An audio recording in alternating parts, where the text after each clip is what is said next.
Olá, eu me chamo Natane Shukaramori e, sob a orientação da professora Márcia Veite, nós realizamos o trabalho intitulado Avaliação Espaço-Temporal da Qualidade das Águas Superficiais do Rio Toledo. Então, a qualidade da água ela é essencial para várias atividades humanas e ela está cada vez mais em foco devido principalmente ao aumento da demanda, especialmente por conta de fatores como a agricultura e a urbanização.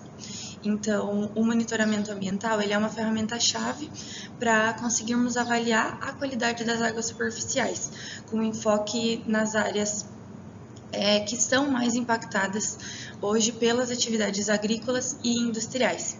E, além disso, a poluição e o desmatamento eles acabam afetando diretamente os corpos hídricos, o que torna as políticas públicas de prevenção ambientais fundamentais para proteger esses recursos e garantir, então, garantir a sustentabilidade desses recursos hídricos a longo prazo.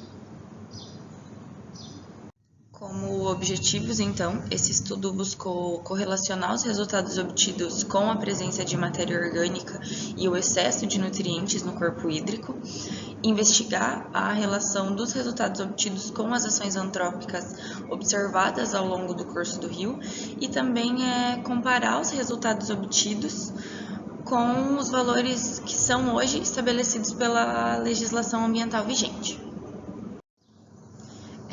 Na parte de materiais e métodos, então, em um primeiro momento tem-se a caracterização da área de estudo. Logo após, foi realizada a seleção dos 5 pontos de coleta ao longo do rio. Essas amostras elas foram, então, coletadas e logo depois foram realizadas as análises com base na metodologia APA de 1998.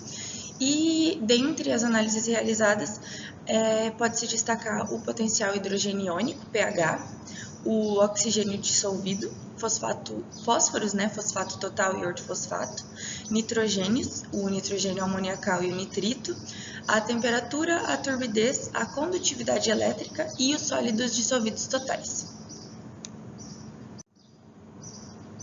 Partindo então para os resultados de discussão, nós temos primeiro o pH e o oxigênio dissolvido, que são parâmetros essenciais para a qualidade da água e também para a manutenção do equilíbrio da vida aquática, Durante esse período de monitoramento, o pH ele variou entre 5,5 e 7,76 aproximadamente, com alguns valores que se apresentaram abaixo do limite estabelecido pela legislação, que diz que o pH ele pode variar de 6 a 9, especialmente no ponto 1, onde a decomposição da matéria orgânica ela acaba contribuindo para um aumento da acidez da água.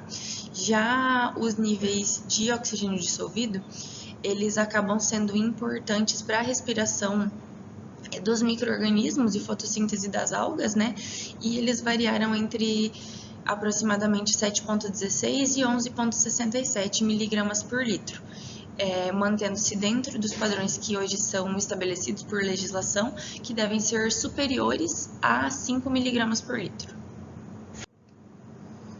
Já na determinação, então, dos níveis de fósforo e nitrogênio, nós temos que esses parâmetros eles são fundamentais para a saúde dos ecossistemas aquáticos, mas quando eles são apresentados em excesso, eles podem acabar causando a eutrofização dos rios.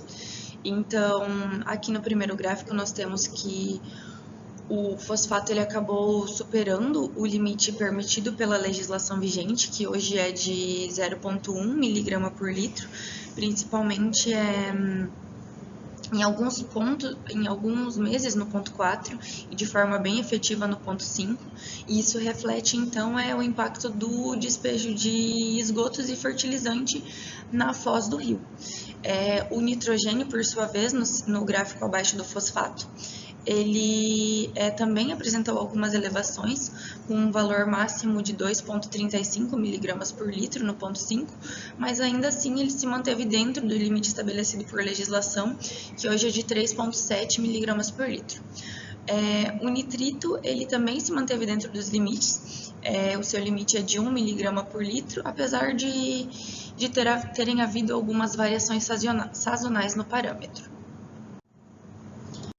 Quanto aos parâmetros de temperatura e turbidez, então, a temperatura ela é fundamental, né, a qualidade hídrica, e também para a manutenção desses ecossistemas aquáticos, né. Durante o período monitorado, a média de temperatura ficou em 18,5% aproximadamente, e ela variou durante esses 12 meses de 16,2 a 23,5 graus. E essas mudanças abruptas de temperatura, elas podem ocasionar o que chamamos de poluição térmica. E dentro disso é bem importante destacar a relevância da mata ciliar no entorno do rio, que contribui para uma estabilização dessas condições. Já a turbidez, ela reflete a presença de partículas sólidas em suspensão na água, e ela variou entre 0,09 e 25,5 unidades nefelométricas durante o período monitorado, mantendo-se bem abaixo do que hoje é estabelecido por legislação, que é o limite de 100 unidades nefelométricas. Isso também reflete a preservação da mata ciliar em alguns trechos, principalmente nos trechos mais próximos à nascente do rio, que é então onde se observam esses menores valores de turbidez. Por último, então, tem-se os parâmetros de condutividade elétrica e sólidos dissolvidos totais, sendo que a condutividade elétrica, então, ela vai ser um indicador da presença de íons dissolvidos na água, né? E ela atingiu valores de até 560 microsiemens por centímetro. E isso acaba sugerindo a influência, então, do descarte de efluentes industriais e domésticos, especialmente nos pontos que são mais próximos à foz do rio. Após o rio já ter passado por toda a cidade, né? E os sólidos dissolvidos totais, então, eles também aumentaram ao longo do curso do rio, da nascente até a foz, e chegaram a valores de 386,5 mg por litro, também no ponto 5. Mantendo-se dentro do limite legal estabelecido pela legislação, que é de 500 mg por litro, mas sendo também um valor alto, um valor significativo. Esses parâmetros eles são essenciais para definir o uso da água, né? Como, por exemplo, se ela vai ser destinada para consumo humano, para irrigação ou para algum outro tipo de manutenção do nosso ecossistema. Como conclusões, então, é possível observar que estes parâmetros que foram avaliados ao longo do curso do Rio Toledo, eles indicam uma qualidade de água relativamente preservada, principalmente nos trechos próximos à nascente, onde a presença dessa mata ciliar ela vai acabar desempenhando um papel crucial na proteção desse recurso hídrico, né?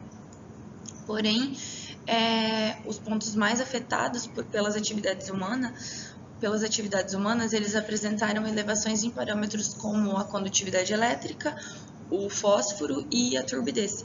Isso reflete de uma maneira muito efetiva o impacto de despejos tanto domésticos quanto industriais. E, em especial, os níveis de fosfato e ortofosfato, eles acabaram ultrapassando os valores permitidos pela legislação vigente.